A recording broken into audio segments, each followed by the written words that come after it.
boshini yuvib chiqqan bola hayotdan ko'z yumdi. Bundan ham qiziqarli ma'lumotlarni yo'qotmaslik uchun obuna bo'lib qo'yishni unutmang. Yaqinda bir qarindoshimni ko'rishga shifoxonaga borgandim. Oldimizda zambilda ahvoli og'ir holda bir yosh yigitni jonlantirish bo'limiga olib borishdi. Keyinroq o'sha bolani oyisi juda tushkun ahvolda oldimizga kelib o'tirdilar. U kishidan bolangizga nima bo'ldi deb so'raganimda, bolam juda quloqsiz. Unga shuncha aytardim: boshingni yuvib sovuq havoda tashqariga chiqma. Mana ahvoli.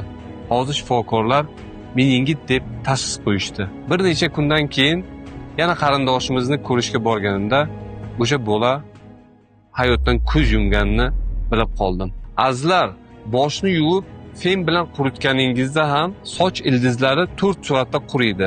Qo'l bosh bilan chiqqaningizda siz ko'plab kasalliklarga duchor bo'lishingiz mumkin. Hattoki bu odatingiz o'limga ham olib kelishi mumkin.